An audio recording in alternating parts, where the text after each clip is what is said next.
Yo, what's good, Adam? Happy Tuesday. Oh my God, a ton of stuff happening in the space, but nothing more exciting than the Ordinal project that you continually faded over the last 6 months. Nobody fades maps more than me, man. I'm the infinite map fader, bro. Oh man, how are you feeling about it now? Now looking at it, I think the first time we talked about this, you know the way it is when you fade something, you fucking then hate that thing forever, and you will FUD it forever. So maps, metaverse, go fuck yourself. I don't want any part of it. When it's the biggest thing in the world and all metaverses are laid upon the ordinal, BitMap metaverse, I'll still be like, this is bullshit, dude. This is bullshit. No, I don't know. Let's get into it. I want to hear what's up, man. Yeah, there is a gigantic proliferation of just maps everywhere. Light map, Doge map. I think I saw like Stacks map. I think it just Soul map is just infinitely going, right? I would say Bitmap's probably the third real trend that Bitcoin has started. You had ordinals and inscriptions, obviously, then BRC20 boom, and now the map boom. And yeah, we'll dive into it. Looks like we do have the block runner guys that are here. The BitMap tech guys are not here apparently, so I hope they do make it. They were the original ones that want us to bring some additional guests on. I wanted to learn about the blue boxes, but maybe somebody else who is in the crowd who knows about that, if these guys don't make it, could come up and explain this whole blue box phenomenon, because I just see 20 grand for some boxes. I don't know. Are we running back loot boxes 2021, man? It's like yeah, we'll dive into it. But let's make some rounds first. Chris, GM bro, how are you feeling about today? Good morning.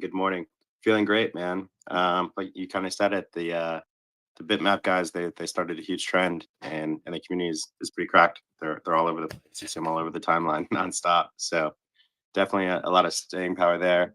Some good couple of shows last week with J-Dog and the Nifty Fi guys and everything like that. A couple of good ones coming up this week. Emblem brand is long and strong. So some good Pepe sales last night as well. But let's get into the Bitmap. Yeah, ready for it. That we absolutely will. I have actually an announcement I'll have a little later too from the Emblem side about Bitmap. So make sure you guys stay tuned for that. One of our other regular featured co-hosts, Dogfather. How's it going, bro? I know you're a fan of the maps. Yeah, GM. Yeah, I'm looking forward to the space. I mean, yeah, as you always say, if you see the stuff everywhere, like on every chain, like the fair mints, the maps, that's definitely something. Otherwise, you wouldn't see it. So it's a lot of hopeful future thinking. But if you can think about something big, then this project. So yeah, let's get it started. Let's absolutely do it. First and foremost, before we go over to the block runner guys, make sure you guys retweet the space. I pinned it to the top.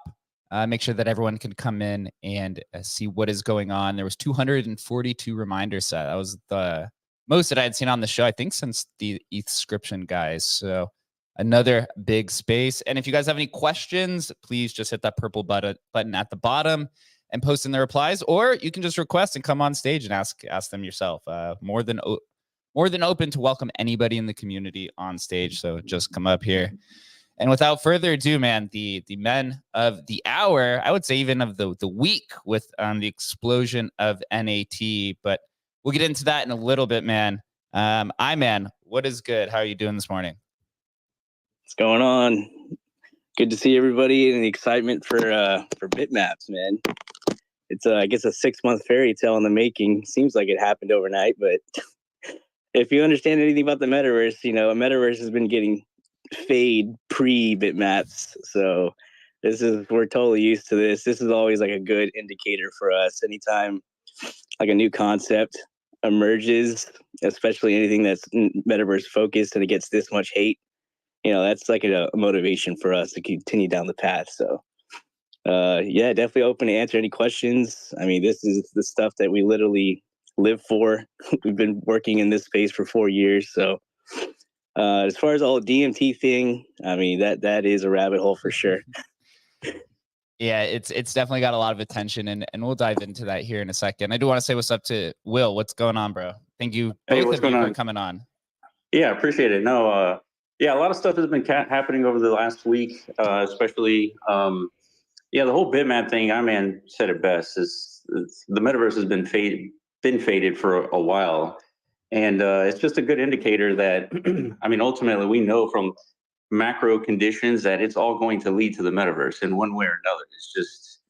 It's practically inevitable. But what bitmaps did is something unique. It's something that's never been done before, and I think that's why it's gotten so much positive attention. But if we go back 6 months ago, it was getting a lot of hate, and that was a good indicator for us that most people don't understand what's happening. So happy to talk about bitmaps and DMT, all that stuff. So happy to be here, guys. I think it'd be good, Jake, to just give for each of these things we introduce, for myself and for everybody else in the room, like give like the 30-second high level overview of what it is. So why don't we start there with bitmap, if you want to give us like the quick overview of it and how it minted and so on and so forth, and how it is right now. Sure. So bitmap is essentially a recognition of a pattern on Bitcoin's blockchain, right? That's really how it started. And it's basically every 10 minutes, there's a new block on Bitcoin's blockchain. And within that block, there's transactions, right? It's pretty old stuff, right? We know this. But Satoshi came in and was like, you know what? That looks like a district in the metaverse, right? That block. And the transactions, they kind of look like parcels in the metaverse. And so he came up with this Git book, and he was reaching out to all the Ord influencers at the time. This was like in June, by the way. And he got completely faded. And he's watched the podcast before just because we've been spending years talking about the metaverse. And he was like, hey, you guys talk about the metaverse, ordinals, just like content on top of the metaverse. Like, you should look at bitmap. So we did. And I was like furiously texting Iron Man. I was like, get over here now. The metaverse on Bitcoin is happening. And so pretty soon after that, we did the video. There's like 300 inscriptions only. And then it blocked out in 17 days after the video. So, and all it is, it's just a consensus mechanism to basically commoditize the construction of the metaverse. Because before bitmap, we've had a handful of Web3 metaverses, right? Decentraland, Sandbox, and a few others. It's just a handful. And with a handful of attempts to build the metaverse, it's unlikely that we'd find the quote unquote, the metaverse we'd be spending our times in, right? So what bitmap does, it allows for anyone to build out what they think the metaverse is going to be. And what's the kind of like underdog, perspective of bitmap is that if we don't figure out what the metaverse is going to look like now, it might be figured out, at some time in the future. And at that time, people are going to build and construct things on top of this bitmap metaverse just because simply it has a ton of holders and it has a consensus mechanism. And we're going to see, what everyone's attempt to build out the metaverse looks like. And one of those will stick, right? And so that's what excites us about bitmap and kind of building towards that future, is because we want to contribute to it. We think we have what it's going to take to build out the metaverse. And so we're going to attempt to release, our products for that. And we might be wrong, but somebody out there is going to be right. So as each block continues to be mined on Bitcoin, somebody can claim that block. And if so, how does that work from a competitive standpoint currently? Sure. Yeah. So if you were around in June when the blockout was happening, you could just go to Unisat and just type in a block number and inscribe that block number, and you'd likely get it, right? But after the blockout, there was someone created a bot. I don't know who. There's rumors that it's probably a miner or something like that. But anyway, if you try to inscribe one of the new blocks that are being minted right now, you would lose to this bot. And all this bot does, it pays more in fees than everyone else in the mempool for that bitmap. So this, depending on how you look at it, is bullish. It kind of takes away from, people kind of inscribing new bitmaps. But the floor price potentially is kind of propped up by this activity. I mean, I really can't tell. But it is this being kind of like owned by whoever that bot is, and that's the way to get the latest block is to compete with that bot, and likely you're going to lose. Yeah, the mint mechanics, I guess, is kind of how you frame that in terms of getting the block as they're created. Maybe from a philosophical perspective, originally BitMap was introduced as, the metaverse on Bitcoin. I put that in quotes. As you guys introduced DMT and NATs, it kind of is now morphed that BitMap is representation of, tokenizing the data set of an individual block. At what point in time did you guys realize that BitMap was more than just a metaverse and could be something of a fungible standard, or did you guys have this impression from the get-go? Yeah, such a good question. So we, as soon as we saw BitMap, something told us there was something here. Like it was instantaneous. It didn't take very long. And but we didn't know exactly what was like that nugget that gave us this feeling, right? That this was something interesting, something valuable for the metaverse. We couldn't figure it out. It took us months to figure out that and kind of like pinpoint that the reason why BitMap is so interesting is because it's non-arbitrary. It's not an invention, it's a discovery. And that's what makes it non-arbitrary. It's already been there. It's been there for the last 15 years. It's just nobody really recognized the pattern until Satoshi did. So we saw this and it's like, okay, so there's other data on Bitcoin's blocks. How do we leverage this layer that is unbreakable, right? The Bitcoin data.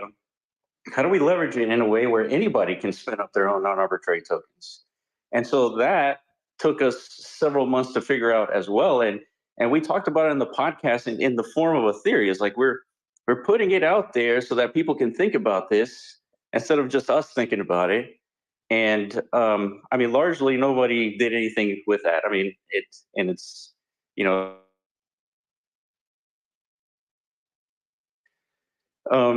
and so finally we just kind of put our heads down and we're like, all right, we gotta put something together and put it out there. And the only way to put something out there is to launch a token.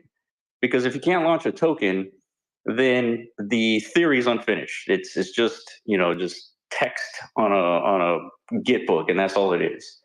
So in trying to launch a token, it kind of it shows like the holes and like what we needed to figure out. It's like, well, it's like if we were to launch this DMT token or NAT, do we need to create our own fungible standard? I was like, well, there's like 20 of them. It's like, I don't want to do that.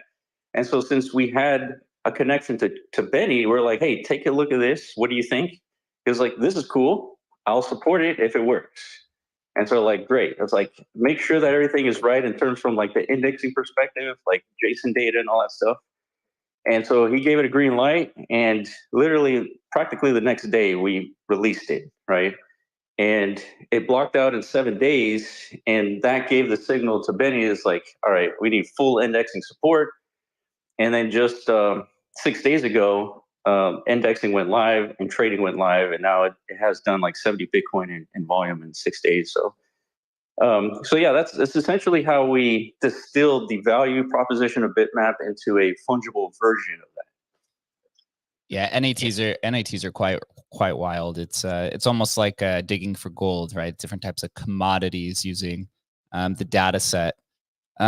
Iman, what do you think, pulling away from NATs a little bit and just looking at BitMap, I guess objectively or as a whole, what is it currently missing? Like, what are the key pieces of infrastructure that needs to be introduced? And what do you think is required to make it successful and universally adopted across the entire industry? Yeah, that's actually the most important like phase that we're in right now is this basically the technology stack, like who's going to be the main providers of that. So I think it's pretty clear that BitMap works as like a very foundational identity system, kind of similar to how the TCP/IP protocol layer to the internet.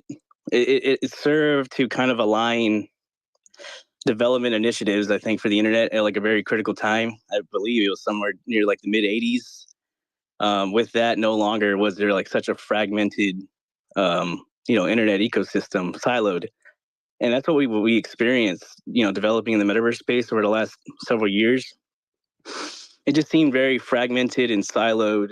Everybody was building their own virtual environment stacks on Ethereum, and there's very little cross communication happening. Very little, everybody was just building their own walled garden, and we encountered that dilemma firsthand, because we were attempting to introduce the application layer for the metaverse with our metaverse enabled tokenized apps, and we quickly realized like this is a big problem, because our applications could only communicate with a single layer, a single tech stack, and there was no real chance of interoperability between these applications unless you build some sort of like abstraction layer above it all, which is very complicated.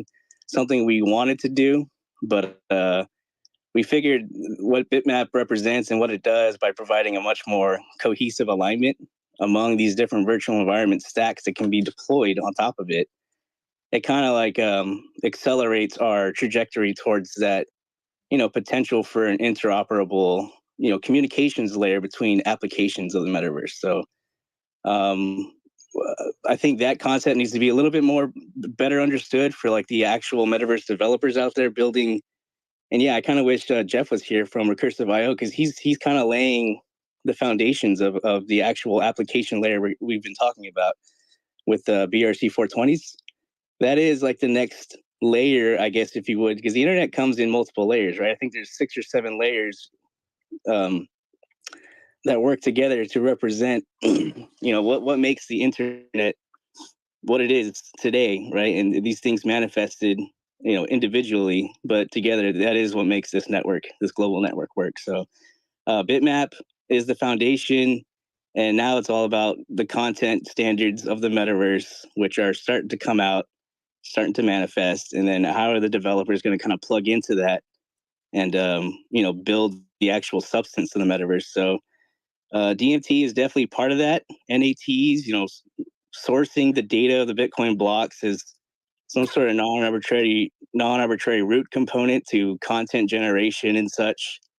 But the actual logic and functionality of the content is like the most important stuff, because you don't just want a bunch of static GLBs in the metaverse, because it's not really like an engaging experience. It's not something that's going to retain your interest over time. Like, you need the content to function as well as internet applications do, right? Because if the metaverse really is a 3D immersive experience of the internet, where an actual digital existence layer, it needs to be as robust and functional and serve us as much utility as the internet has, but in the 3D space. So we need to figure out the tech stack. That is what we're focused on with BitMap OS. It's what Recursive IO is focused on with BRC 420s. And I think BitMap gives us the best chance to actually achieve this, like get closer to that inflection point for the metaverse. Yeah, I do wish Recursiveverse was here, because I did want to talk about the assets, but maybe we'll go into that here in a second. When you look at the metaverse, right? I think the blueprint was kind of laid down on Ethereum through Decentraland and Sandbox, and I guess other side will be kind of one of the major breakthroughs, if when that is successful. Maybe trying to lay this out in layman terms. Well, maybe I'll present this as well. Maybe it's a little bit more technical. What would you say are like the key similarities between the quote unquote metaverse on Ethereum versus the metaverse on Bitcoin, and what are the core differences? Yeah, the similarities are not. It's interesting because there's only a few tech stacks that can be leveraged, right? Unity, we got Unreal, we got Godot, and maybe like one other ones. And so there's like a handful of tech stacks that you can even use to deploy any metaverse on any chain, whether it's Web 2 or Web 3, right? There's just a handful. So that is kind of where the similarities like lie. The differences between the two is, well, you have the standard NFT right on Ethereum. It's just a URL pointer for the most part. And then you have the ethos that's happening on Bitcoin where you're trying to put everything on chain. And so that presents lots of problems, right? If you look at any 3D model, even if it's a low poly 3D model, it's, 30 kilobytes, for a low poly model, right? And you deploy that on Bitcoin, it's going to cost you about $800. And there is the first problem. You can't really put everything on chain because it's going to be too expensive. And so we got to figure out ways to have everything on chain where creators don't have to spend thousands of dollars to put their application, their game, or their whatever function that they're trying to deploy in the metaverse, and ask them to pay thousands of dollars to do that, right? That doesn't make sense. So we have to kind of innovate here and figure out ways to make this a little bit more approachable for the creators. Because like Iron Man was saying, if we don't build that robustness, there's no way anybody's going to spend any time in the metaverse, right? It's largely what we've seen in the current Web3 space. Is you kind of look around, it's nothing to do, and then you kind of dip out, right? So we can't have that. So the main thing to focus on for anyone developing on top of BitMap is the functionality. It is thinking about the primitive layers of building out a robust ecosystem. And the way that you do that is you do a bunch of MVPs. It's like you create a game. It's like, okay, let's just deploy it on top of BitMap. It's like, oh, I don't have an operating system, right? I don't even know what stack to use. And so once you start trying to create stuff, you start seeing the problems, and then inevitably the creators out there start businesses solving those problems. So that's essentially how things have rolled out in the past, and it's not going to be any different for BitMap. Yeah, I wonder, like, my viewpoint having gone through 21 was that, Sandbox and those type of they were so boring that you'd go in there, whatever, for an art show or something, maybe, okay, you may be there for 10, 15 minutes and then you're out. Simply because the content was boring as fuck, right? And in a way, I think the most successful metaverses were actually like Minecraft metaverses, ones that people built on top of Minecraft until Minecraft basically shut it down and turned off all NFT functionality. Kind of with that in mind, how do you provide do you think that's a strategy? Like, hey, let's build this stack so it's relatively easy for communities to like have fun in here? Or is that just way too heavy a lift for like decentralized groups to create something like that?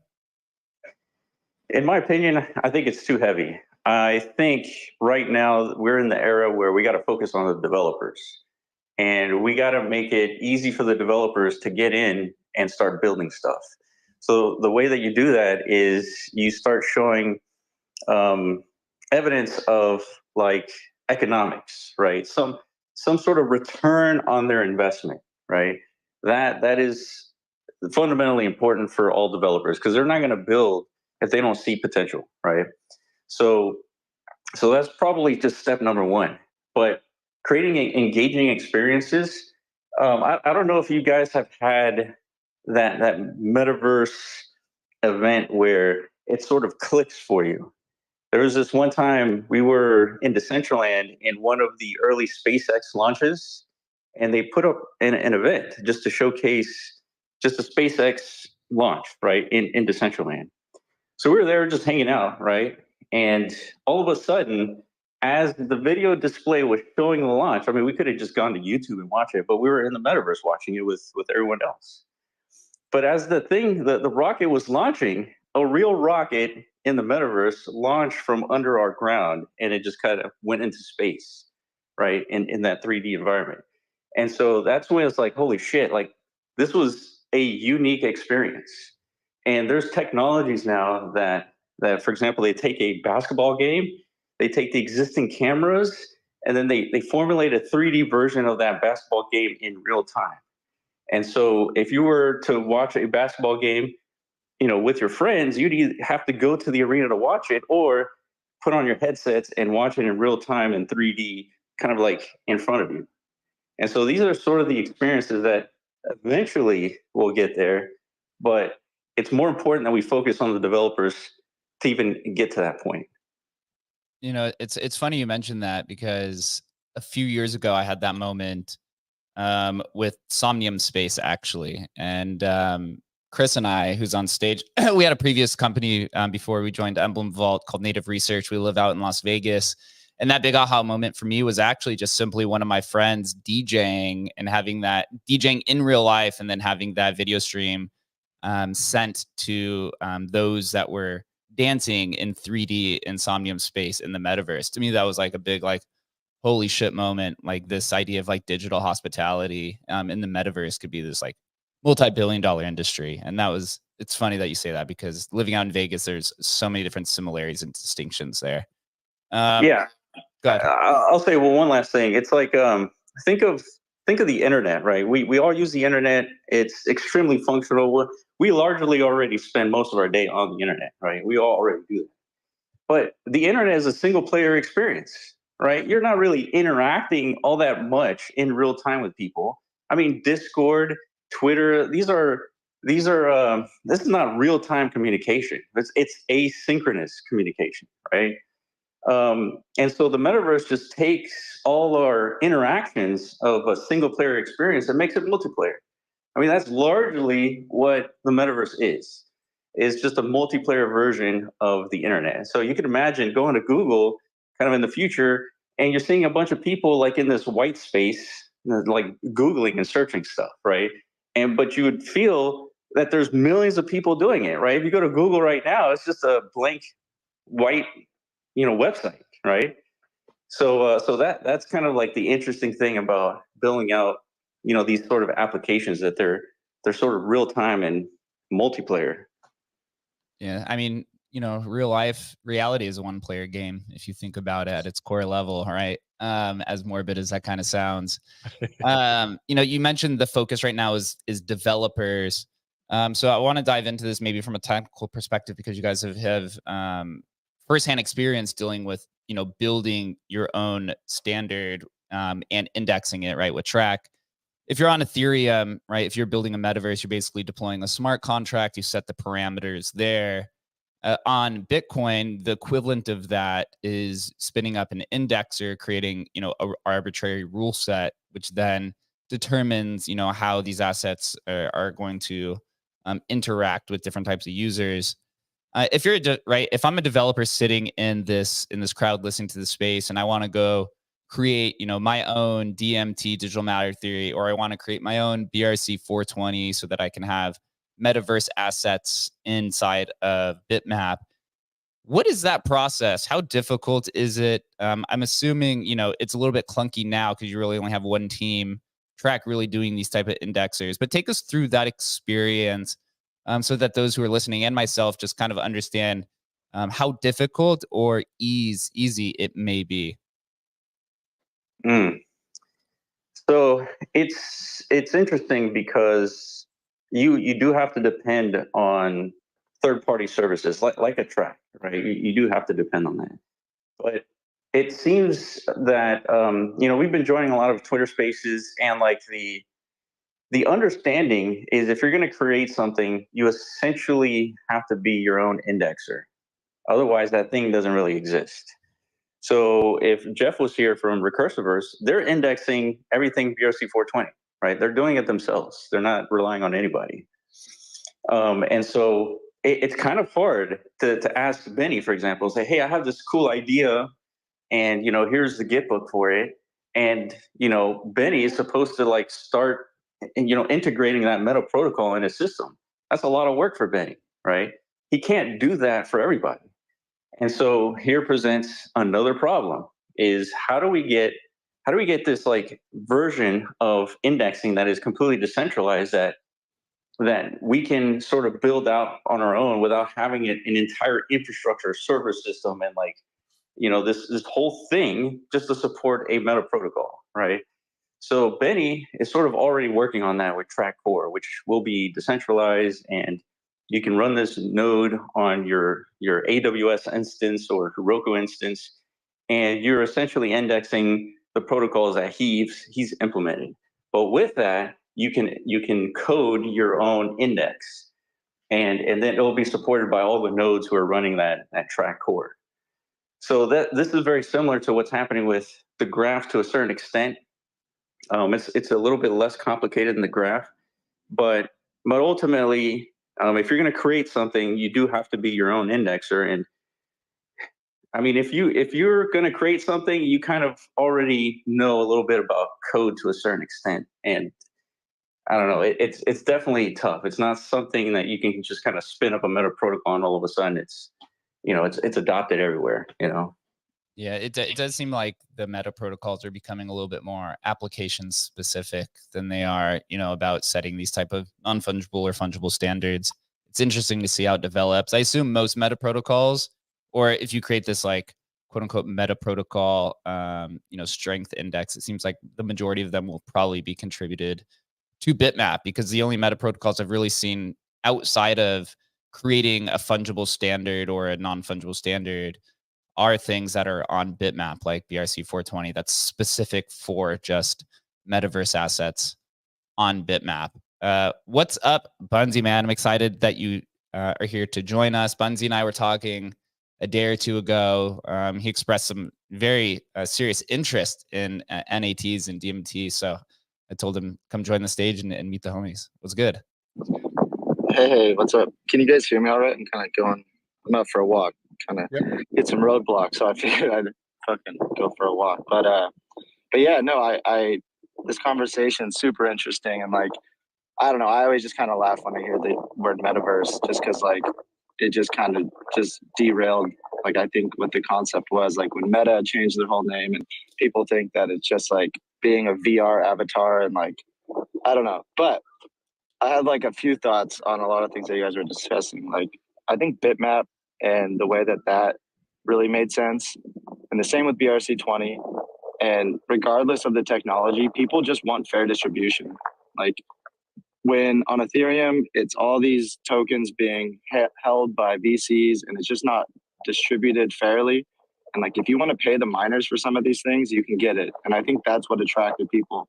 And I think having a baseline layer with social consensus, that's like, regardless what you're building, if you own a piece of that bitmap, that transfers to different realms.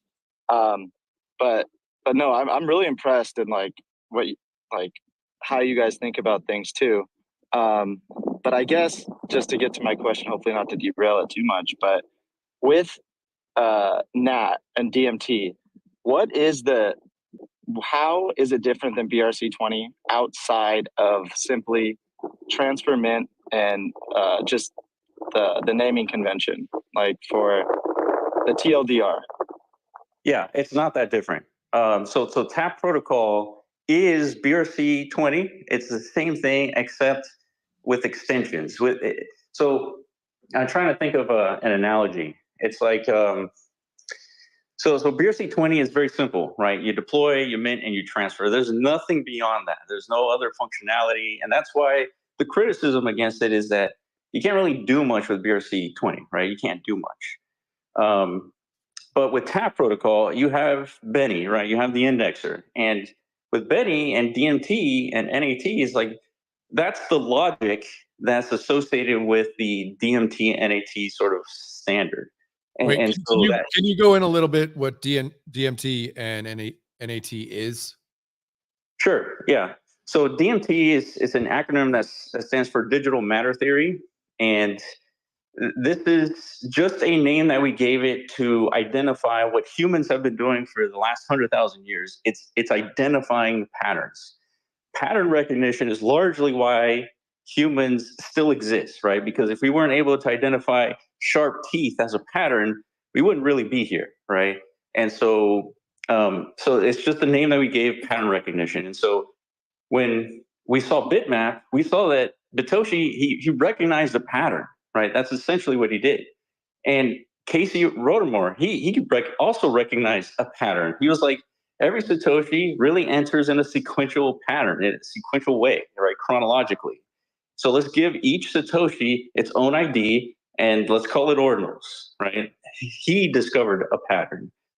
Rare sats positioning, that is also non-arbitrary. That's another pattern recognition.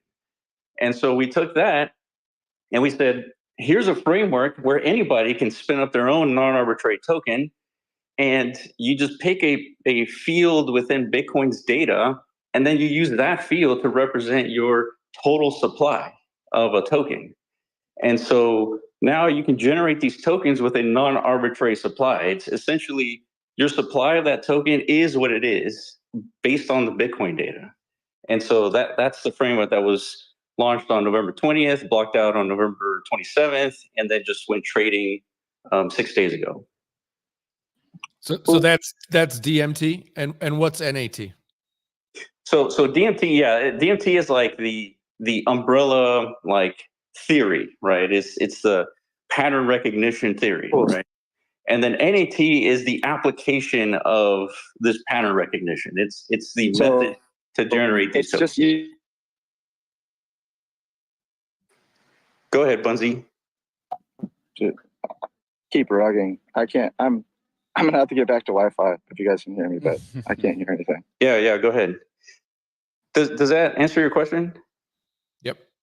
I missed all of it. I think I'm just missing everything. I'll catch you guys later. Peace. All right, Buns. Got to get better Wi-Fi down there in Mexico for him. I do have so I do have here the DMT NAT trading volume. Right, this was, I think it went live about a week ago. 72 Bitcoin in total volume on Ordinals Wallet, which is $3.1 million, right? And 3,000 owners. I guess this is probably just those who have wrote transfer inscriptions. I believe the ownership was around 11,000 or maybe a little bit higher.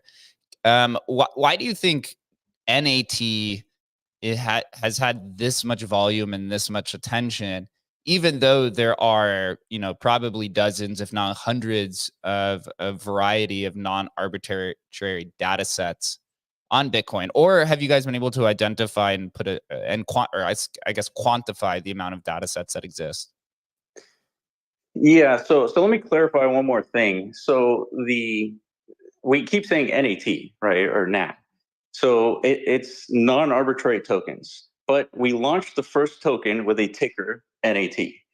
But there's a difference between like the whole umbrella of non-arbitrary tokens and the actual ticker of executing of this framework, right? Which is the ticker's NAT. So the question is like, why is NAT, the ticker, getting so much attention? I think it's really because it's the first of its kind. It's the first fungible non-arbitrary token. And so we picked the data field called bits. And it's interesting, bits has a lot of there's a lot of deep meaning to bits. It's essentially a number that represents the difficulty adjustment of Bitcoin. And so in the early blocks of Bitcoin, the hash started with a few zeros. I think it was like 8 zeros. And so you take the bits of that, and you have more data in the early blocks of Bitcoin, right? As far as the hash value goes. And so the number of bits was higher in the early blocks. So today, the bits is less. It's about 20, 30% less than the early blocks. And that's because there are more zeros in the hash, right? It is more difficult to mine Bitcoin today than it was 15 years ago. And so what you have with Bitfield is a non-arbitrary, disinflationary token, right? So every 10 minutes, there's new bits added to Bitcoin's blockchain. That means the supply goes up, but the rate of the supply going up shrinks over time. And so all this craziness is embedded into Bitcoin's blockchain without having to do anything. And so that's what's cool about these non-arbitrary tokens, is that you're basically relearning and rediscovering Bitcoin in a way where you can actually utilize the hardest data layer known to humankind, basically. So what type of data sets can be utilized in this? I'm assuming there's probably dozens, but what are like some primary ones that individuals are looking at to deploy their own DMT tokens? If you take a look at the Git book, there's a page called Elements Registry. And within that page is a list of recognized fields within Bitcoin. And there's around 37 fields. There's actually a little bit more that we're going to add to it once we get it green-lighted by Benny. But some examples are the hash of a block. And the hash of a block is basically just a random set of characters, right? Based off this hashing SHA-256 algorithm, right? That happens every 10 minutes. And so you could say, let me pick a pattern within a hash. Let's say like 1A1, right? That's a pattern that happens in hash values. And so you could say, all right, Benny, here's my pattern. Tell me how many times this pattern exists in the block hash of all of Bitcoin, 824,000 blocks. And so essentially he returns the numbers like this occurs 300,000 times. So that means your token that is pointing to that pattern has a supply of 300,000. And so you can come up with different patterns on Bitcoin's blockchain that allows you to sort of in a way customize your supply in a non-arbitrary way. And so all we're talking about is just doing pattern recognition on the data. Awesome. Thank you for that explanation. Dogfather, thank you for being patient, man. Hopefully you didn't run past your original question. No, I would like to go back to the basketball example because I liked it a lot with the 3D immersive experience, because at the end, we need to think about what is the cool content. People will really spend some time in the metaverse, and 99% of the population doesn't really care about all the tech behind the curtain, and they want to have a good time. So I can fully understand that. I would love to sit with you guys in a NBA game, watching the finals. And the question is now, how can we combine that with the BitMap, right? So let's say the Chicago Bulls want to buy a BitMap, and then if you I don't know how you put that technically in place, you have to pay some new entrance into the 3D world, and then you can enjoy the game. So that would basically be an example how you can do that. So let's say if you can sell 50,000 tickets live, and you could sell maybe 100 million tickets for this immersive experience. Is that an example, or how can I really think about a real implication of this basketball example? Yeah, you're right on it. And so it's actually just a little bit easier than what you're talking about. So what I mean by that is the NBA just needs to develop an application, right? That's it, right? All of us who give a damn about the NBA, we can purchase that application and deploy it on our own BitMap. And this application is simple. You guys, there's this video that explains what is happening with a lot of these like sports with their existing camera system. They're using cameras to render a 3D representation of the game in real time. It's very cool. And so you could take this, wrap this up into an application that we can purchase, right? These are potentially inscriptions, if you will, these applications. Purchase them and deploy them on top of your BitMap and host these NBA games. And these are of course licensed by the NBA, et cetera. This is like obviously in the future, right? But you deploy it, and through that, you can sell tickets to the game and you get a cut because it's running on your BitMap. Now, all of a sudden, people go to your BitMap, they watch the game, and it's happening in real time, right? Of course, there's a little latency because it's being rendered, sent to the BitMap, et cetera. But the experience is unique, right? We'd have to go to Chicago to watch this game, right? We can't all do that, but we can all jump into a virtual environment with a 3D representation of the game, pay $20 to access it. All of a sudden, they made $200 million, right, on the same game where they could only make a $50 million at their arena, right? So this has wide-reaching applications across any institution out there. So that's our main question. I mean, would the NBA rather have their own BitMap and just stream it on there and charge the entrance fee on their own, or would they rather sell the applications that I can run it on my BitMap? Because that's a very important difference, right? what is the business model? Do they want to have entrance fees in huge numbers, or do they want to sell many of the applications that we can have it on our metaverse? Yeah. So if they develop this application and they host their own application on their bitmap, that I feel like that's a very Web 2 kind of approach.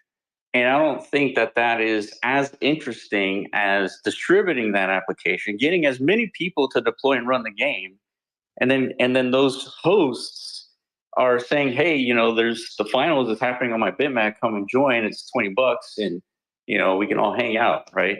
I feel like that is more profitable for the NBA rather than just doing like a Web 2 sort of business model where it's like, come to my location, right, and experience it. Yeah, that would be like the UFC only exclusively allowing people who show up to the venue in Las Vegas to actually witness the event, as opposed to like licensing the event as a pay-per-view package to where any bar, any venue across the planet can now purchase that, essentially like an application for the event, and now host it and attract their own eyeballs to this event. And therefore, it's expanding their marketing reach. It's growing their customer base. It's much more intuitive. It's how we already operate in the physical world with these types of distribution business models. So it's like, just to translate it into simple language, it would be kind of like a pay-per-view application, but you rather than sell it to some sports bars, you would sell it to bitmap owners. They would buy it, I don't know, for a certain amount of money.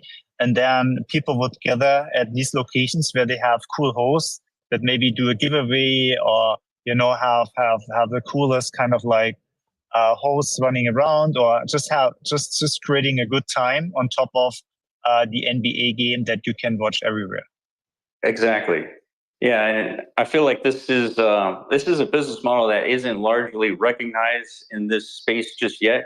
But that's what Ayman was saying. That's what we call metas, a metaverse-enabled tokenized application.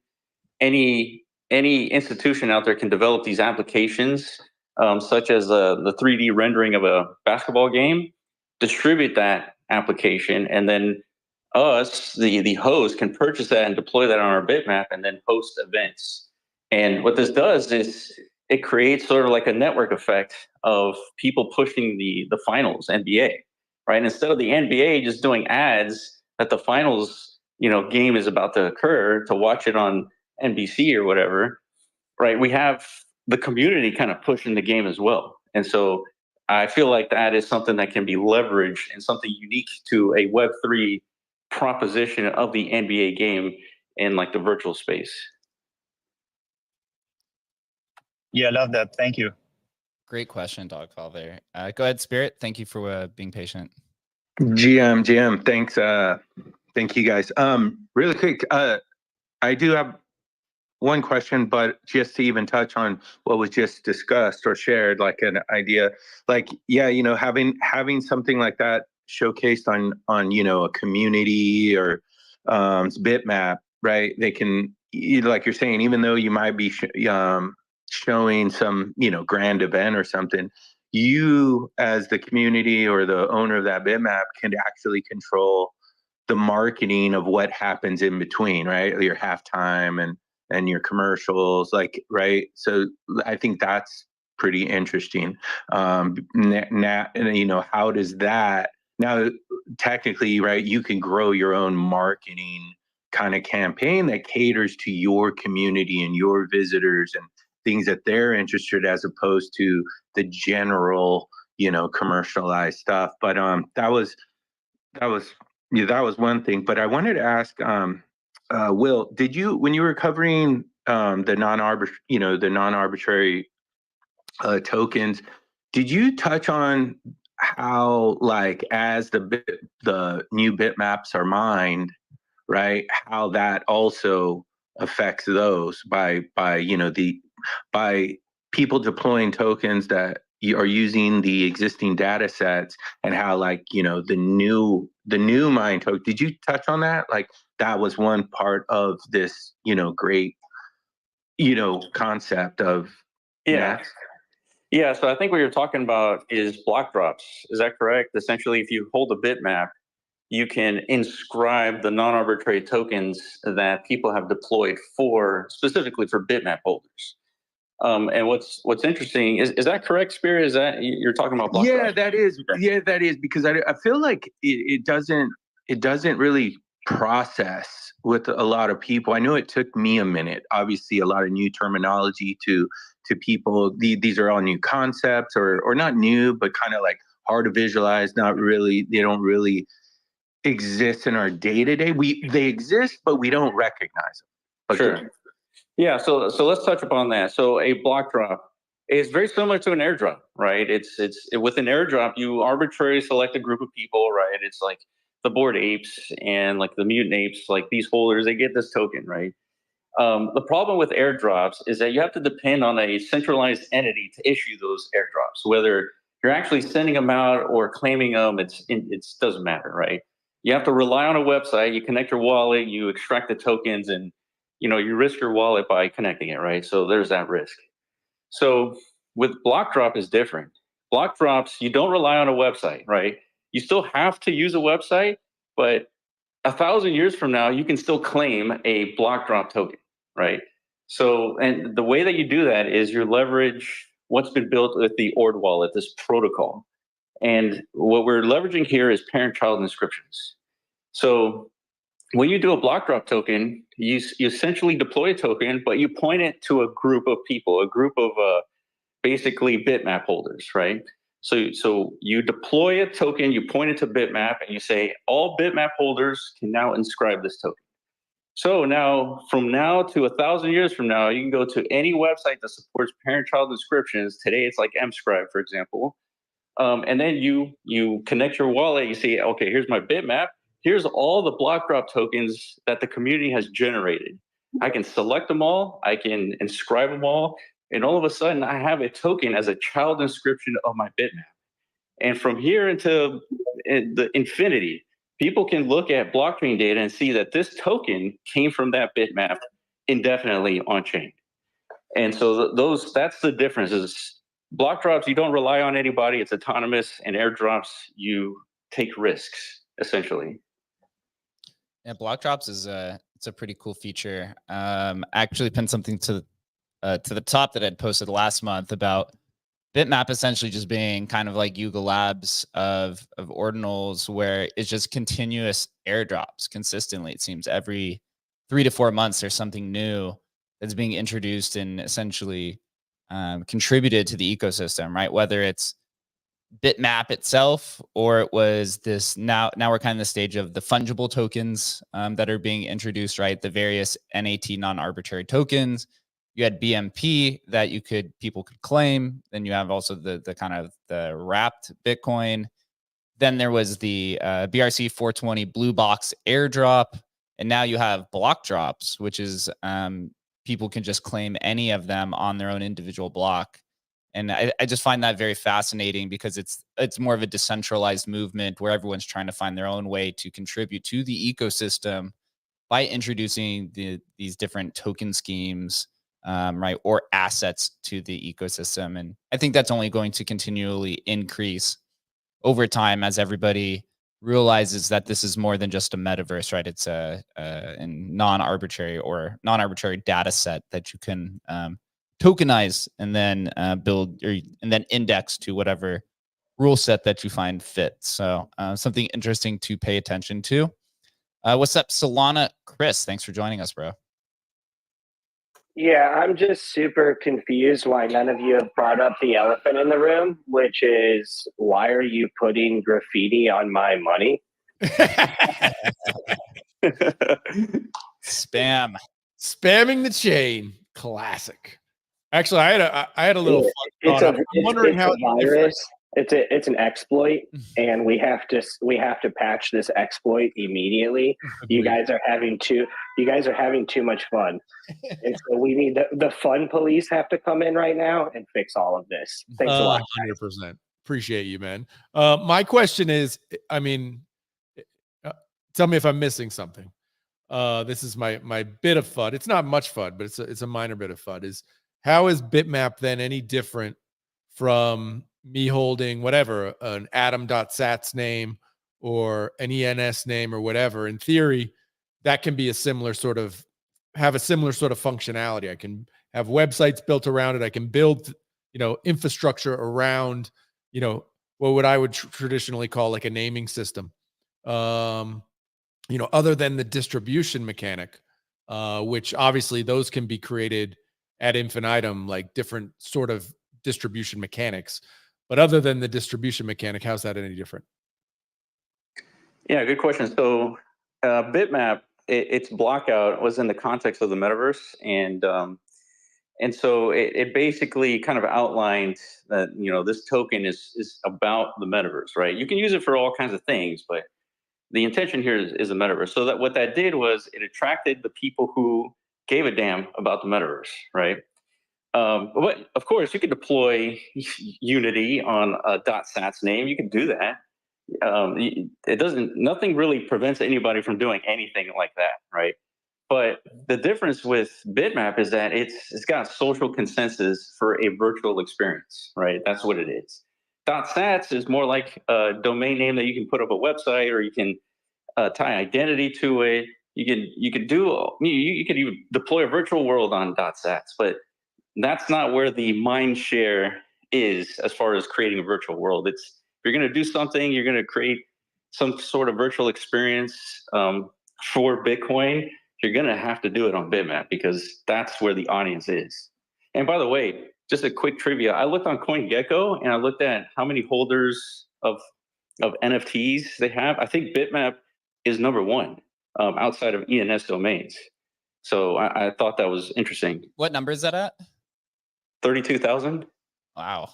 Yeah, that is quite wild. And if you look at just the comparative market cap in just the Bitcoin ordinal space, BitMap, the total market cap is higher than any other quote unquote NFT or inscription collection. I believe it's somewhere in the top 5 or top 10 of BRC20s, right? So if you could look at it in either way. It is one of the most valuable collections in the entire ecosystem. What's up, Chris? Hey, so I'm a huge fan of these virtual worlds and spent a bunch of time in them. I think they've been in development for a few years now, and 2024, 2025 is when they're really going to start to kind of hit the market. Something like BitMap, I would probably see taking a little bit longer just because it is so decentralized and everyone's kind of in their own niche. But with that being said, how does the in-game economy work when all of the plots are so siloed? Within some sort of 3D world, you have just so many different in-game transactions across the whole spectrum of plots, but how do they interact amongst each other within BitMap? Yeah, I think that's, you can answer this in a number of ways. So there's sort of like, I don't know how to put this, but it's sort of like a race to discover the fungible token for BitMap, right? The Federal Reserve version of the fungibility that's going to be happening on BitMap, right? So there's an element of a race. I wouldn't say it's a race. It's just more like a discovery. But there's different ways of doing it, right? So if you're a game creator and you say, "Here's my game. You can purchase these apps. Anyone can purchase a distributor across different bitmaps." And part of the game is like this economy, right? Here's the non-arbitrary token that represents this game, right? All bitmap holders have this token because it's pointing to the bit field of block data, right? So if you hold 10.bitmap, you hold the bits field of that token, right? So with that token, it's like I want to participate in this first person shooter game that I can deploy on my bitmap. I'm going to inscribe this non-arbitrary token as a child of my bitmap. I'm going to use that to pay to access that game or purchase that weapon or whatever. And so maybe it gets traction and people want to purchase that token and also participate in the game as well. But point is that this application was developed for the bitmap community. There's a non-arbitrary token associated with it. That means that all bitmap holders have access to that token. They just got to inscribe it. And then you create a network effect of holders who are pushing the game because all of a sudden they're holding the token, right? So there's a couple of ways of doing it. Can we get into a bit, just a quick overview of what BRC 420 is, Jake, just so we understand what that one is? Yeah, like I said, it's unfortunate they couldn't make it today, but BRC 420 is this idea of metaverse assets, and maybe the block runner guys or anyone on stage can explain it a little bit better. They created their own meta protocol that allows you to do that. You can spin up your own metaverse asset. I believe you can even add royalties to it, and it's all using recursion. And the way that they launched it, they airdropped these things called blue boxes, which are sitting around a 0.4 or 0.5 Bitcoin floor times 10,000, right? That would make it the most valuable, Dude, can they drop them to themselves? Because they're, how on earth did they drop 10,000 and those haven't, come on, man. Yeah, I'll pull it up here on the screen. Will, maybe you could do a little bit better of an explanation for it, because I was also kind of curious on it. Yeah. So Jeff has done something very, very smart, right? Even Casey brought it up in one of his tweets. So BRC 420 is a meta protocol, like Jake was saying, that allows you to create assets that are deployable specifically in his metaverse, which is largely 2D, but it can apply to 3D. But the way that he did it was interesting, right? So this box, right, that's worth 20 grand each, is just a 3D model, right? It's a very basic 3D model. He inscribed it, right? He paid $200, whatever it was. And with BRC 420, you can sort of, I think it's called delegate. So you're leveraging this new concept called delegates. And what happens is with BRC 420, you take that 3D model that costs $200 and you say, all right, I'm gonna create 10,000 versions of these, but I'm not going to inscribe 10,000 cubes onto Bitcoin. Instead, I'm going to create an inscription that points to that one cube.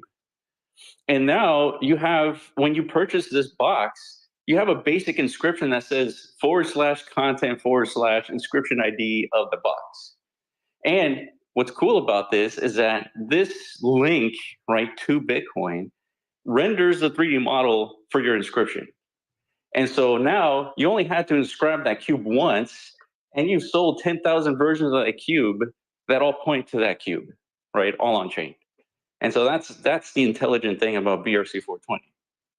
So I have here pulled up on the live stream. It's 10,000 assets, 2,869 holders. The floor price is 0.429 Bitcoin, which is about 18,000. And the total volume, 331 Bitcoin, $14.2 million. And if you look through the website, which is just brc420.io, you can see there are a variety of other assets that individuals have created as well, not just the box. It looks like Mineral is the second highest with 50 Bitcoin in trading volume. There's one about, it says this song is about NFTs. Oh, it looks like the one that Elon Musk had posted before has 31 Bitcoin. And this goes on and on, right? So there is, maybe 400 to 500 BTC in volume on this website alone. So that is no number to really scoff at. It's something to really, really pay attention to. But what do you think the viability of BRC 420 is? Do you think this becomes the quote unquote metaverse asset standard, or do you think there will be competing standards, just as there is the equivalence of competing BitMap community fungible standards that is kind of ongoing right now? Well, right now it has a lead, and when you have the lead, it's kind of hard to kind of overtake that lead to a large extent, right? But I do think there's going to be competitors. However, if you look at BRC 420 spec, it encompasses as much as you might need, and there might be some sort of avenue for competitors to create a new meta protocol that does something different that BRC 420 cannot quickly do. But if you think about these meta protocols, they're really just like text instructions, right? And so if there's a competitor that gains traction, Jeff could say, well, I can just implement that in my standard, and here's this new update that incorporates that functionality that that competitor is doing over there. So BRC 420 might be the standard for the metaverse. It could be. It's going to be like Amazon, man. He's just going to run his competitors out by just creating the BRC 420 version of that. It's kind of interesting. I'm gonna go ahead and call on. Is it Dang? And then we'll go to Chris. Solana Chris right after.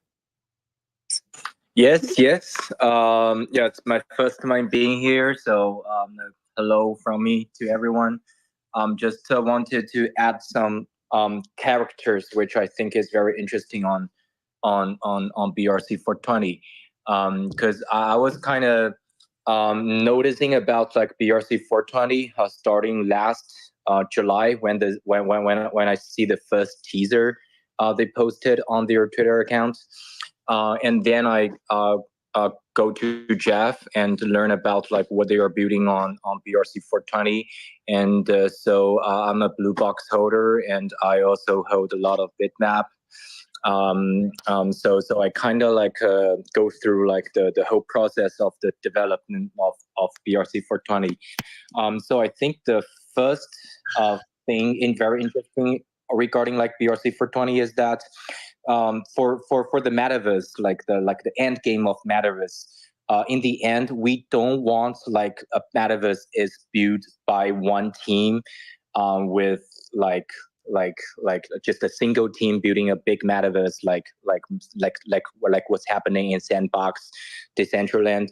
We want like everybody to come to build that Metaverse. Maybe the Metaverse game asset we use on BitMap game in the future is developed by the other users, and the other like games like on the BitMap games is developed by different like game developers or game or teams all around the world. So BRC 420 actually provides these like creators and these like gaming companies like to create like to upload their inscribe their Metaverse game assets on BitMap. So and for the second part is that I think BRC 420 actually offers a much lower cost like for projects to inscribe their on-chain assets, because as Will just mentioned, if you want to release a 10K collection on BRC 420, you don't need to inscribe that for 10,000 times. You only need to inscribe that once, and you can release 10K collection through recursive inscription. So that really saves a lot of the cost in terms of like releasing assets. So that's another big reason I think many projects will finally find BRC 420 a very cost-effective way to release their assets. So we see like many projects like building on BitMap is releasing like their OG pass or something like that, like on BRC 420, for example, BitMap Museum, they just released a OG pass like on BRC 420. So that's also I think why BRC 420 will continue like to have like more projects like releasing assets on it.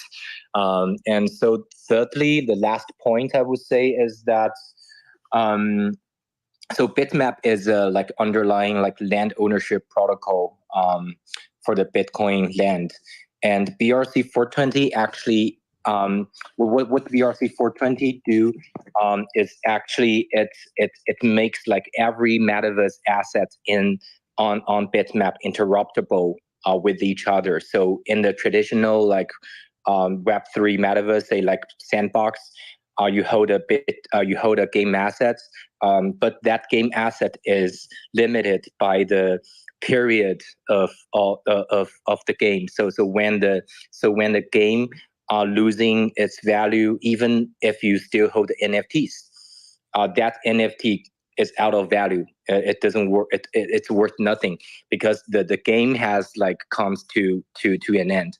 But on BitMap and BRC 420 ecosystem, it's a very different story because the asset is on chain and it is interoperable with in like many different metaverses. So even if one game or one metaverse stops its operation, the game assets is still in your wallet, and you can still use that game asset like in many other different games. So this is the true ownership on Bitcoin, where your asset is only truly belongs to you, but not limited like by the time period of the game. So that's, I think, like so basically BRC 420 actually holds its value, and I think it will continue to have more market dominance, like in terms of like metaverse assets in the long run. Wow, incredible explanation. Thank you for that. Yeah, it's interesting to see.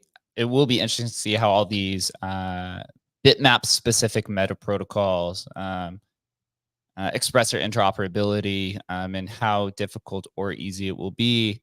I have a little bit of an announcement actually speaking on interoperability. As you know, this show is hosted by Emblem Vault, which is a cross-chain NFT product since 2020. We'll actually be deploying a bitmap collection in the next week or so. So you could take your bitmaps into Ethereum to go do whatever you would like with this. Obviously, with I have it here, the collection page actually pulled up on the live streams for those that are seeing.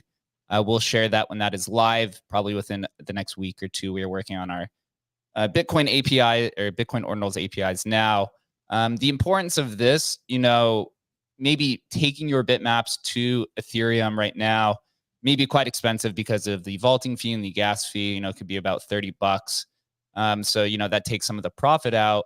But this does, put bitmap in this cross-chain product for when Emblem deploys on Solana, and then we deploy on the ETHscriptions and all of these other collections.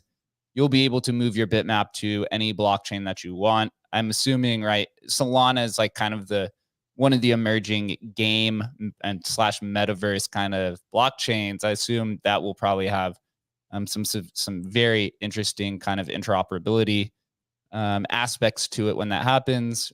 Just as a point of an example, what a lot of users do right now when they take their Bitcoin NFTs to Ethereum is that they'll usually go borrow against it on one of the lending platforms because it has 9 figures in volume, or they'll go and hang up their rare Pepe inside of a metaverse, right, inside of their on cyber gallery, or go use it as their avatar, or they'll go fractionalize against it. So this will lead to a lot of cool opportunities here in the future.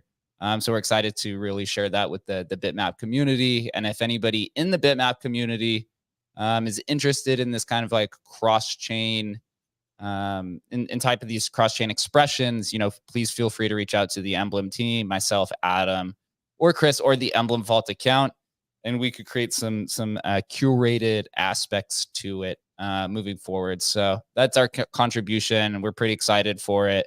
800,000, equivalent of almost 800,000 bitmaps.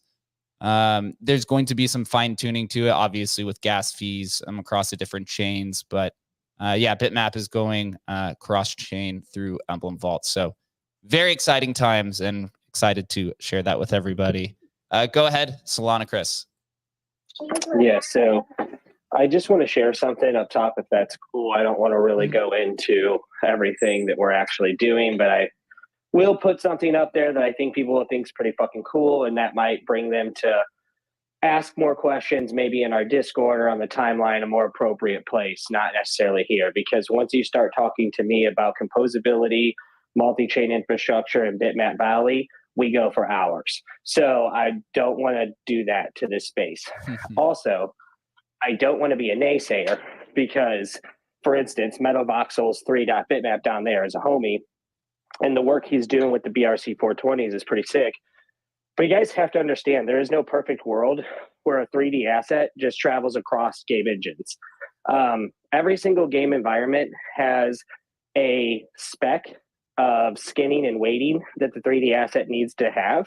And a lot of times there is a different rig depending on the size of the asset for the different animations that are available to it. So there really is no universal plug and play, this 3D asset works in any game engine. No, you can import any 3D asset into a game engine if you have someone on your team or you yourself have the experience to skin and weight it appropriately for the engine or environment you're bringing it into. So what I think is particularly fascinating about what like Metavoxels down there is doing, 3.bitmap, is he knows this.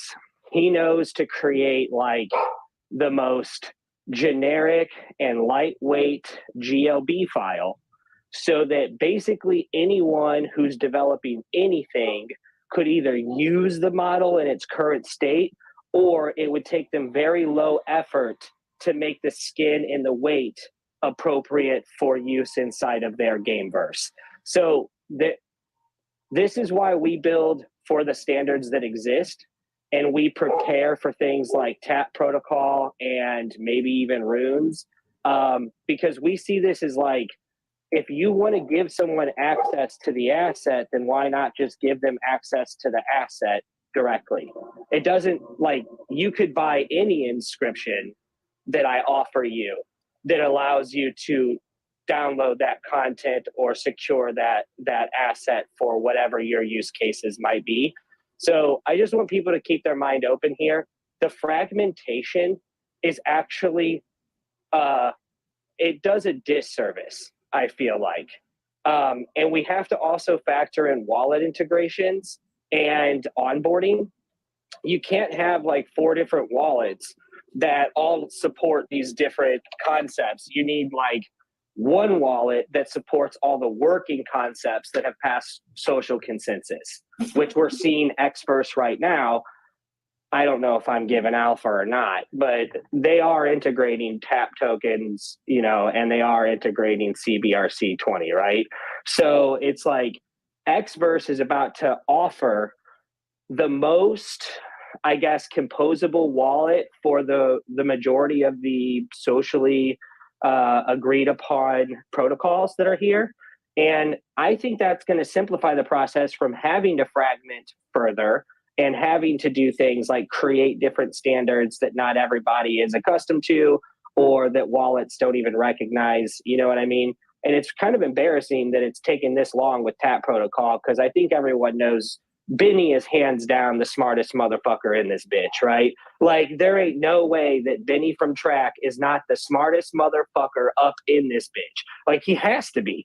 The way this dude figures out, solves problems, and puts code to computer in such a time frame, and it's always executed with such a level of like professionalism and consistency, this guy might be the best developer we've got in the entire space. And I think people don't realize that yet.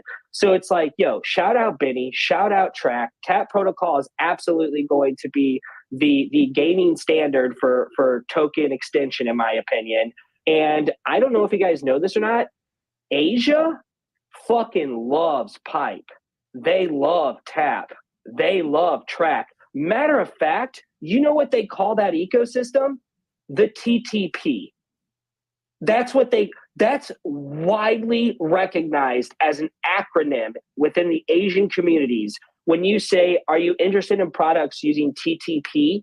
They think, oh yeah, they're using Track, TAP, or Pipe, we're in. It's unbelievable. I had a call with Sora Ventures last night, and he reaffirmed this with me. He was like, well, Jason did. He reaffirmed this with me, like, they are more bullish on this concept of the Track ecosystem and the TAP and Pipe protocol than they are in the fragmentation, or even than they are optimistic about the future of BRC 420. We cannot write off Casey, because if Runes does wind up launching and working, then obviously the cabal is going to have something to do with its dissemination, right? So you do have to remember there are people whose voices in this space matter more than your technology and your skills, and that's just the shitty part of being inside of this, the crypto space in general. But like, at the end of the day, Runes may be something, you actually have to develop around. But for me, I don't want to. I want to focus on tap protocol. I want to work alongside legends like, Benny at Track. I want to build fungible technology that makes economies exist inside of these virtual worlds, but they transcend out into the normal world. So fragmentation, I think, is damning to the ecosystem. And I don't understand how a person could, put an asset in one way using one extension, and they can't do the same thing with that asset using a different extension. If we start trying to create a narrative here, then we start to construct walls, and we can't fucking have walls. Sorry for cussing so much. Now you're just expressing yourself, man. Really appreciate that take. I mean, fragmentation, right? It's one thing that Ethereum does not have, really, right? They come in and they standardize their fungible standards and a lot of the different types of implementations really well. But layer twos cause fragmentation, right? And we've seen how successful layer twos generally are. When you look at something like Solana, where there's, Solana has everything built into the chain at a protocol level. So something like Metaplex, which is the metadata standard on Solana, that is the main indexer for all collections and tokens that are created on Solana. And it's automatically done through the chain because it's like one giant smart contract that governs anyone who interacts on chain with a specific program, such as a candy machine, as an example, or maybe a liquidity pool or something like that. And that's the same way the DeFi works on Solana. It's not individual smart contracts. It's one giant smart contract that everyone can basically utilize by using one of these dApps or services like Radium or Jupiter or Orca. So at the end of the day, that's where Solana got it right. They had the chance to look. I mean, Ethereum is obviously the god of utility concept, and it brought fungibility to cryptocurrency. And the infrastructure is just unbelievable to a point where it doesn't have to be a utility token anymore. ETH can just be a value asset like Bitcoin, and there's nothing you can fucking do about it because there's so much money and so many tokens and so many users and so many wallets, blah, blah, blah, blah, blah, blah, blah, right?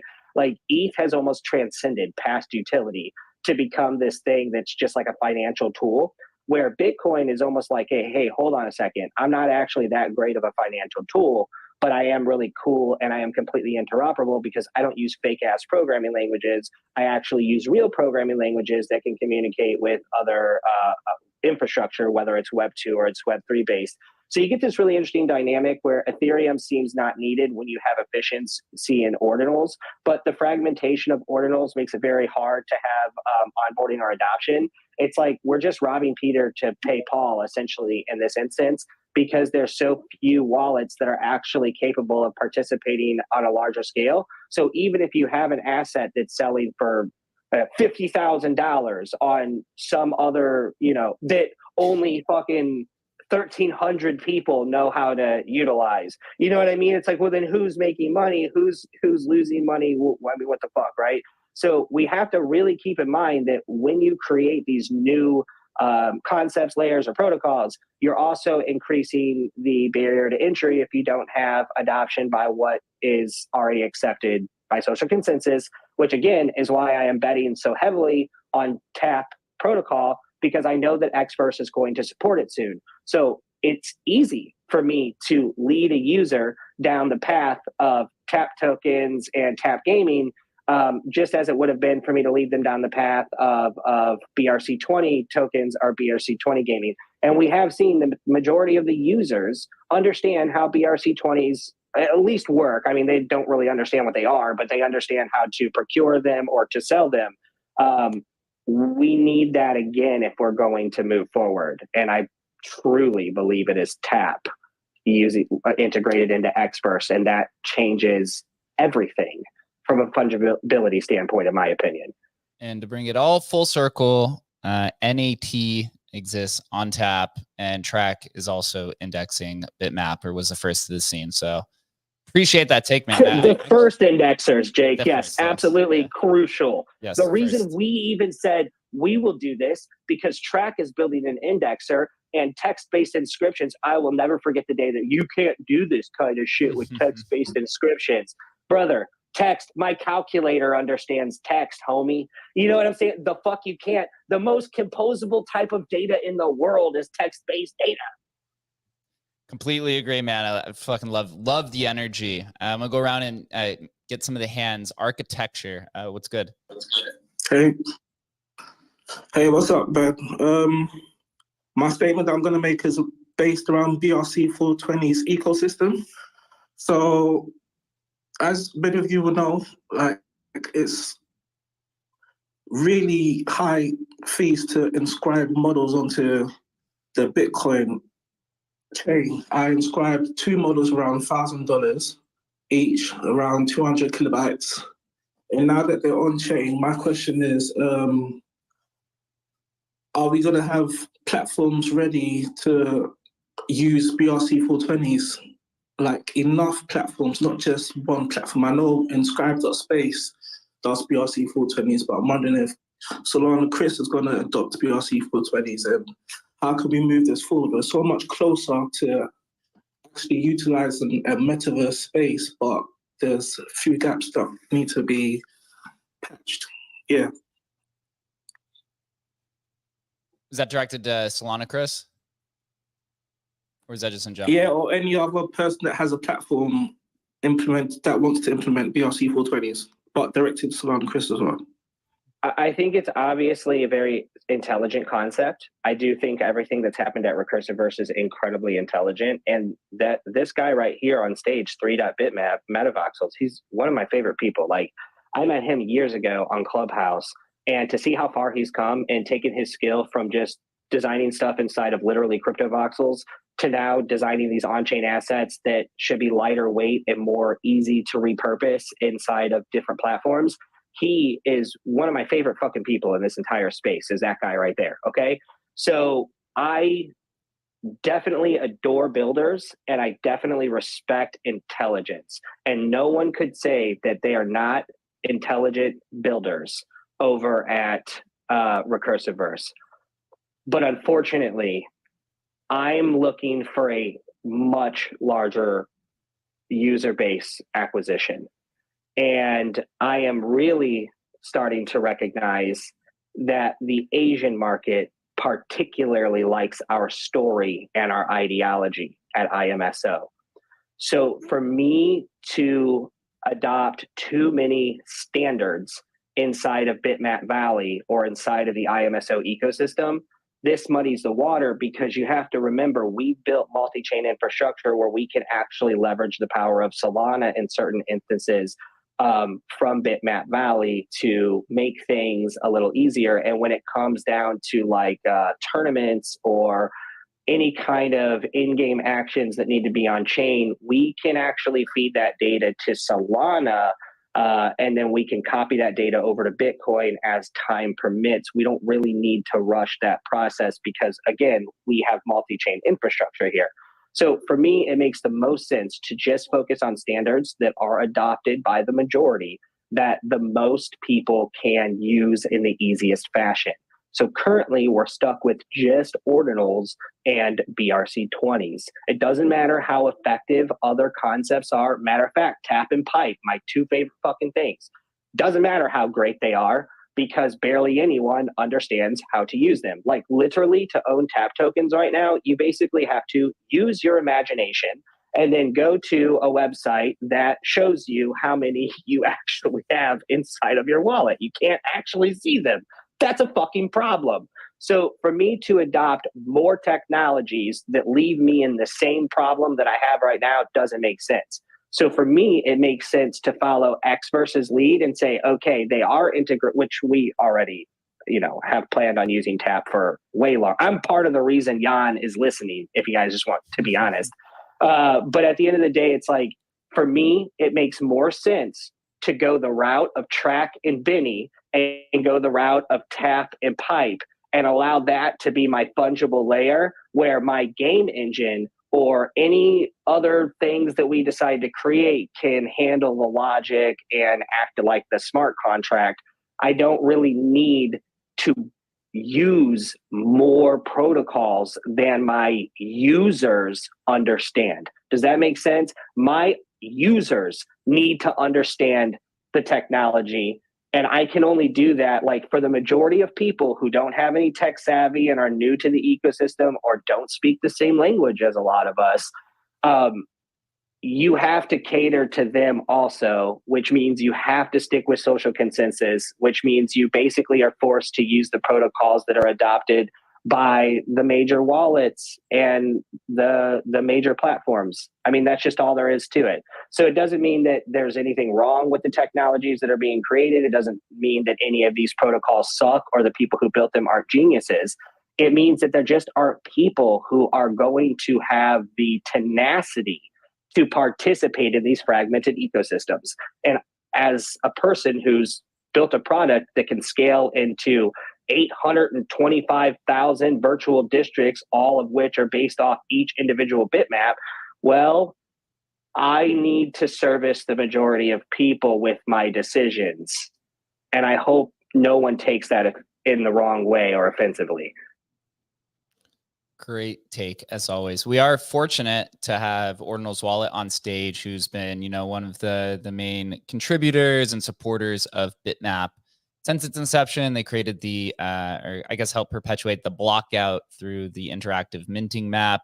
Also listed NAT and a huge supporter of Track. So Randy, just like a question is like, how do you guys go about, or what's the overall view and perspective of BitMap?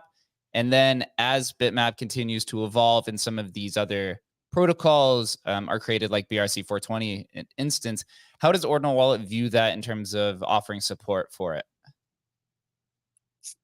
Hey, Jake, how are you? What's good?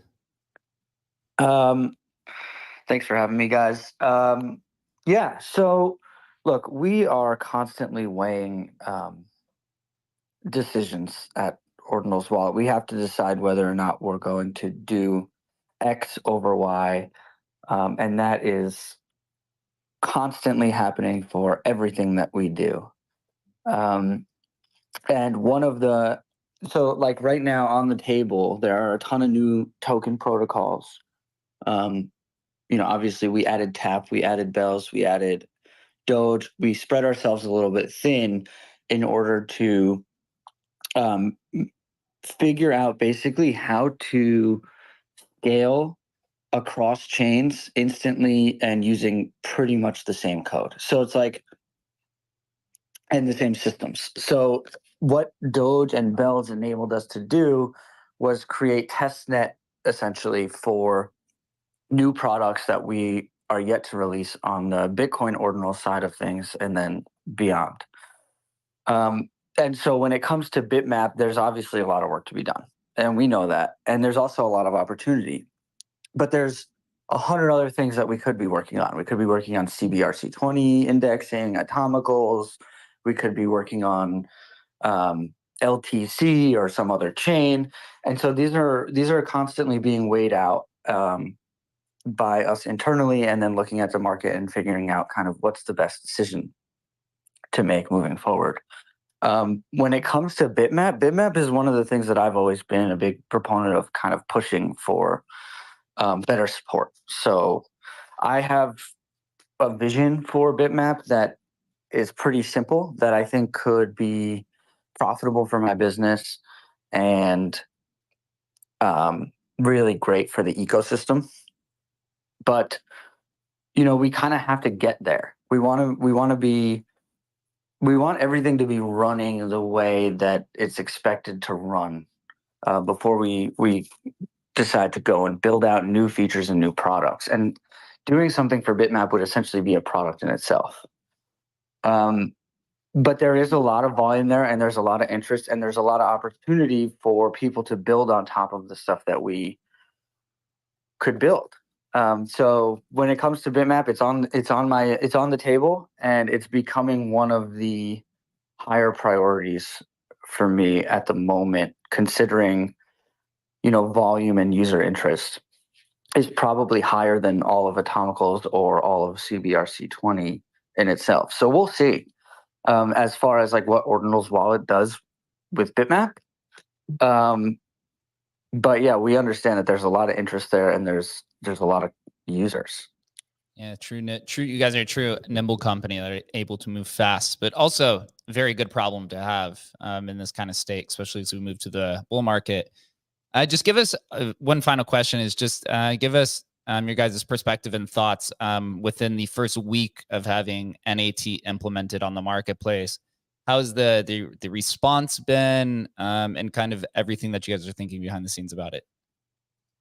So we've had TAP tokens for a few months now, but support for TAP tokens is not enough. You can't just have the collections. You have to have support for managing those tokens, seeing those token balances, executing transfer inscriptions, and all of this other stuff that we just released yesterday. So what happened was basically there was enough interest and there was an indexer that we could just plug into, which is huge for the ecosystem. I would say, like, if you're building a new protocol, something, or like CBRC20 or something, the best thing that you can do is build an open indexer that marketplaces can plug into, because then we can tap in and we don't have to build them ourselves, which takes a lot of time and effort. So we were able to plug into the tap indexer and build on top of that, which is extremely helpful. It would have taken us a month at least more in order to release support for tap. So we recently updated the entire support because of the amount of interest that has grown on the tap ecosystem, and a lot due to DMT. So there's a ton of interest there. We noticed our volume started to increase after we added tap, and I said to the guys, I was like, look, this tap thing is becoming our bread and butter, and we don't even have balances or easy ways to manage your tokens. How do people even list these tokens or know what they have? And so it all became like this big headwind of like, Jesus, like this is a big thing that this is a big service that we're providing for our customers, and we're not doing a great job of it. So yesterday's release was a huge step in the right direction. We kind of buckled down and said, we need to reinvest in this thing because this is what our customers are telling us they want. Really, the volume was increasing significantly on our website, and there was like no easy way to use it. It wasn't not easy. It was hard to figure out how to use it. I had to like go to Harry and be like, "What the fuck is this? How do we do?" No, this? I had to DM you and Elon and make sure I was doing it right. I was like, I'm pretty sure. Yeah, no, there was no way right. to know. But that's kind of how it goes. Like if we were to add CBRC tomorrow by scraping listings, that's all there would be listings. We wouldn't have support for balances and so on. And that's kind of what's at stake here, and that's kind of how we operate. We'd rather test the market and launch something and see what the core following is doing and willing to do, and then see if it's worth reinvesting in. That said, DMT and Nat came out and took the space by storm. I think like we are, today our volume is higher than Unisat. So there's currently seems like more interest in TAP than BRC20. I mean, obviously overall not true, but it's interesting to see the market dynamic change with this new invention of DMT.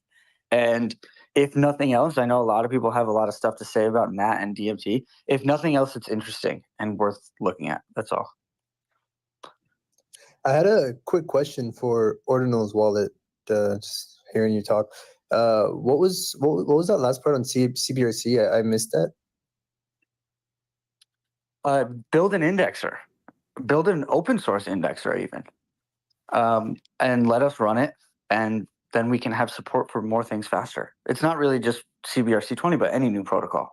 They come out with these protocols that are just these Git books that explain, the specifics of how the protocol works and what it looks like on chain. And then we have to go parse the entire blockchain, every piece of data on the entire blockchain, and filter out specifically those things. And into the future too, it's dynamic, right? Because transfer inscriptions are constantly coming out in new blocks.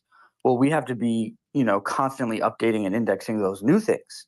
And so people don't really understand how dynamic all of these systems really are. If they were static, it would be easy, but they're constantly changing. And so if a community around a specific protocol puts out that information and says, hey, all you have to do is plug into this API and you can get new transfer inscriptions, you can see all of this data, you can gather all the data that you need every day, every second in order to run these systems, then it makes it much easier for us to run. Got it. That's helpful. Because really what we are is an interface. We're an interface to view data that's on Bitcoin. So we have the UX now. We have the interface. We have the experiences that support across protocols, across tokens. And so now it's just a matter of like plugging into to APIs that are actually like supported. And I think that one thing that it's also a risk for us. There's always a major risk when adding a new protocol, because if the indexer isn't good, like good meaning 100%, A+. If the indexer is not A+ 100%, then invalid inscriptions, invalid tokens will be listed for sale on our website, and we'll be using third-party indexing.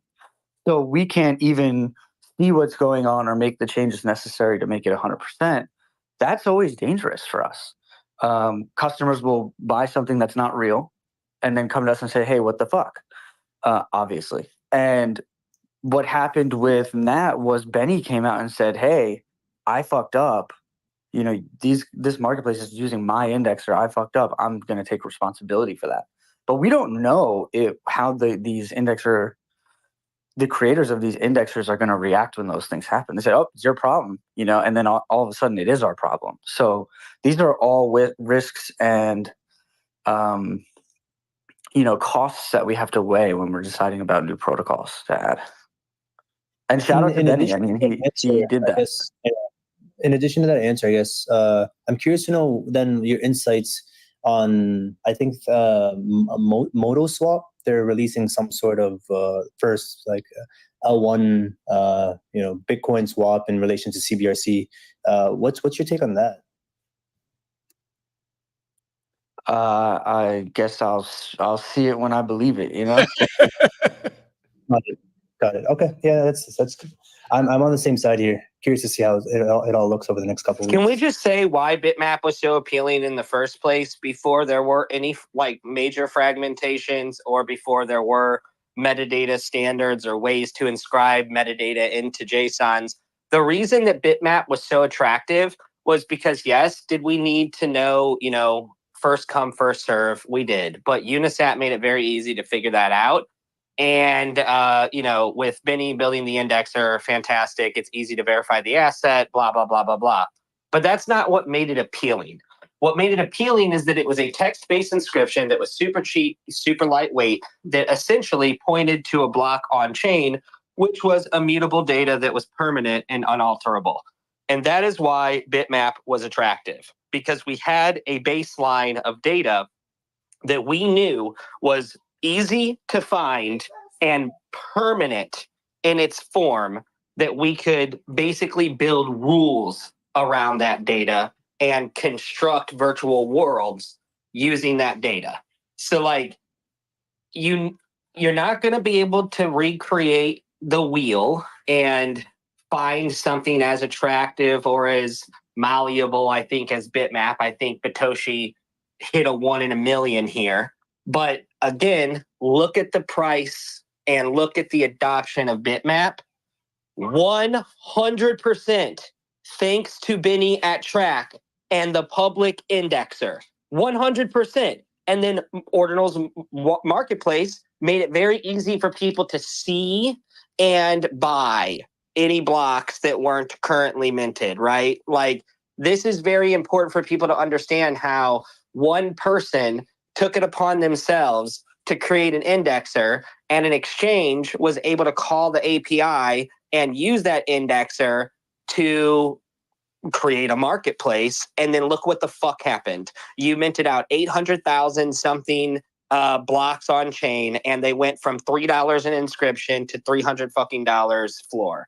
So like that all happened because one individual recognized the need And when he created the solution to that need, he shared that solution with others because he was certain in what he was doing, and he has not stopped since.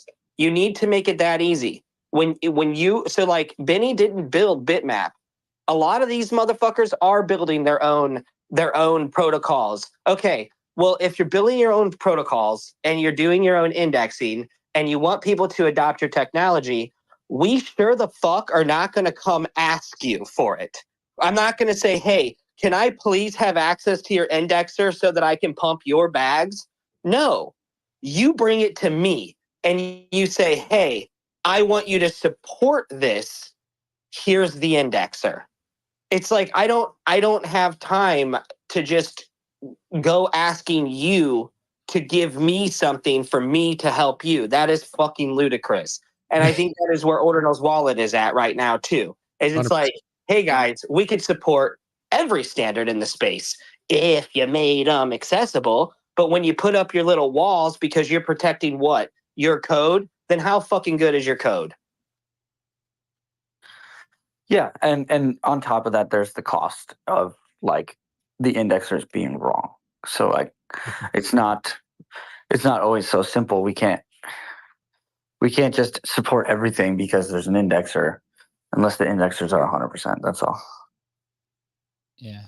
You'd also have no personal responsibility though if the standard was indexers being provided by the founders and creators, and then you just have a disclaimer so that if there are any issues, because like if my tap to just happened 3 days ago. Bro, that's not the way it works, man. It always comes back. Okay, hold on. This just happened. Always, bro. They always are the final response. They take all the shit when the indexers breaks or is down or whatever. The shit always comes back to Ordinal Wallet, man. Always, bro. Well, a few days ago, I was looking for my TAP tokens inside of at tapx.app on the TAP exchange because I could see my NAT tokens on Ordinals Wallet, but I couldn't see my TAP tokens on whatever the fuck their name is now, TAP exchange. So basically, I thought, what the hell? Let me message Benny. I could have, obviously, if it was somebody else, you'd have to put a message in the Discord. But like, I messaged Benny. And I said, hey, man, I know for a fact there are X amount of TAP tokens on this wallet address, but I don't see them. However, on Ordinals Wallet, I do see my NAT tokens. And he goes, yes, I'm re-indexing the TAP, like everything on TAP right now, which he had done like hours later. So like at 9 hours later, I could see my balance again. But I could have just gone into a Discord and talked about that. And if you had an indexing issue or you had bought an asset that, which would probably be a smaller amount of people than a larger amount of people.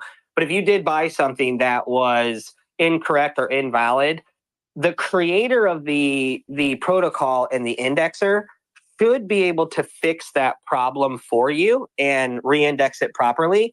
And if they can't, then they didn't build a good protocol. It's like, I understand where Ordinals Wallet is coming from, but this is why the fragmentation is a fucking problem, because I can't be trusting 30 developers to build protocols and share indexes. We can't be supporting 30 different token extensions here. That's not how any other blockchains have gained adoption through digital assets or utility use cases, art on chain, however you want to emphasize your use case of ordinals.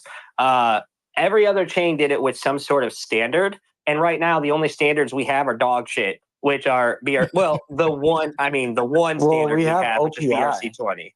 OPI is nice. So OPI allows you to run a node against the indexer, the same way kind of Bitcoin works. That's really interesting and should be adopted across any protocol. There you go. Even this motherfucker's got solutions for y'all down there. Quit being lazy. The bottom line is, Jake, quit being lazy. If you want us to pump your fucking bags, put some goddamn work into it and we'll pump your fucking bags. Chris, I just want to note, Adam and I are on the live stream right now. So that was actually Adam, who's next who's speaking through the stream. Well, just because I know Ordinal Wallet, man. It's like, dude, I'm in the Discord for bells, and it's like all the shit that goes wrong, which is like basically infinite with a 13-year-old piece of garbage tech. And all the shit comes back to Ordinals Wallet. And it's like, no, but the indexer's down. No, but the fucking blockchain's clogged. No, but this is, and no matter how many times I say, look, there's 800 things wrong here, and it's probably not Ordinals Wallet. At the end of the day, everybody's like, Ordinal Wallet's a piece of shit. And I'm like, no, it's fucking not. You guys are fucking idiots. But that's just the way people are, right? They're looking at Ordinals Wallet and they think it's an Ordinal Wallet problem. Well, and, you know, it's just. I don't blame them. I mean, I don't blame them. They expect the technology that underlies all of this stuff to just work. And so do I. I expect the blockchain to be able to handle transactions. Why can't it? It really bothers me that it can't. Why? You know what I mean? Like, so, I mean, as far as the indexers go, I understand when things go wrong. It's a complex situation and it's all very like new and things are going to go wrong. But as far as the chain stuff goes, it's like, no, this has been around for fucking 15 years. Get it together. We need to make transactions, lots of them, and fast. Yeah, that was interesting ecosystem, to say the least. Well, we have been doing the show for 2 hours. I do want to wrap it up and respect everybody's time. What an incredible space. It is literally, it's been the most attended live spaces over the last hour. I just tweeted about it. So appreciate everyone who's come through, everyone on stage. Our featured guests, The Block Runner, Iman and Will. Make sure you guys give them a follow. They are crushing it. I appreciate Solana, Chris, Dogfather, everyone who came on stage. Of course, Ordinals Wallet. Always good to talk to you, Randy. If you guys didn't know, myself, Adam, who's next to me, and Chris Devitt, who's on stage, we work at Emblem Vault, the highest TVL cross-chain NFT protocol in the industry, sitting around 100 million TVL. We host this show Tuesday through Thursday at 11:30 a.m. Eastern Time. We cover everything Bitcoin ordinals, multi-chain, philosophy, collecting, historical NFTs, etc. Be sure to check in tomorrow. We're going to have a market talk about Bitcoin ordinals. And then on Thursday, we are featuring Omniset, who just launched their test net. So that'll be a very, very exciting time. Make sure you give everyone a follow, and we will see you guys tomorrow at 11:30 a.m. Eastern Time. Really appreciate everyone who came in. Massive space, BitMap on the move, and excited to see what happens on the next leg up. Until next time, guys, we'll see you tomorrow morning.